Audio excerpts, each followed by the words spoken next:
Question-based selling operates on a framework I learned years ago that completely transformed how I understand sales conversations. There are 4 types of questions arranged in a specific sequence, and moving through them correctly is what earns you the right to actually help somebody. Think of it as a quadrant. On one axis, you have analytical questions and emotional questions. On the other axis, you have questions about current state and questions about future state. The 4 quadrants give you 4 question types: status, issue, implication, and solution questions. Here's the current principle: you cannot jump to emotional questions until you have earned the right through analytical questions. You cannot ask about someone's deepest hopes and fears until you have demonstrated that you understand their current reality. The sequence matters. If you skip steps, I promise you the whole thing falls apart. You will not close. Now, status questions ultimately map the terrain. That's the factual questions. Those are much more closed-ended questions. I know that's weird, right? In sales, we're taught get them to speak, get them to open up. Don't do that first. That's actually complete opposite. That's horrible advice. Anybody who tells you to ask open-ended questions first, all that's going to do is destroy your discovery process because you haven't even earned the right. How can you earn the right to ask somebody how you can help them out? Hey, if there's any way that I can help you out, what is it that I can do for you? That is so open-ended and a solution-based question, and really kind of an emotionally based question that you haven't earned the right to even ask. Because prospects, again, they only hear, oh, okay, you're trying to sell me some sort of product. I got these still in my ear. Let me take these out. From there, issue questions. So once you've earned the opportunity to ask more deeper, more open-ended questions from status questions, which generally build your credibility. And once you've got this credibility starting to establish, you're going to feel that they're going to open up just a little bit more.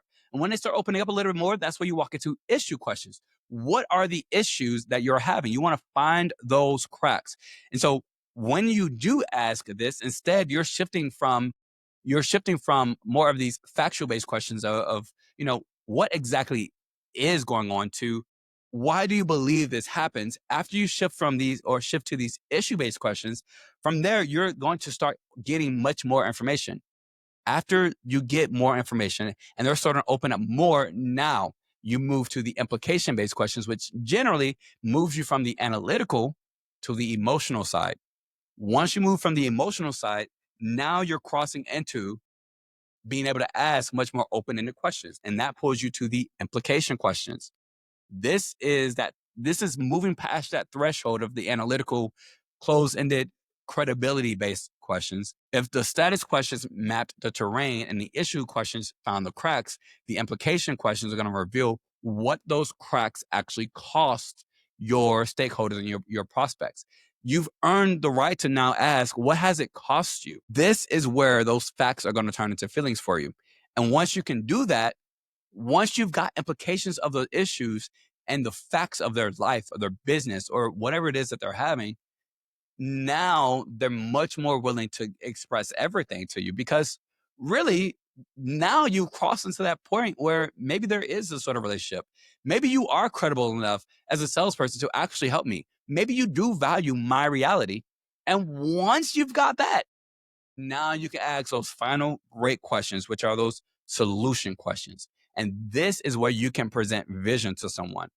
And you're not just giving them the vision, you're pulling the vision out of their own mouths of what their reality could be like in the perfect situation.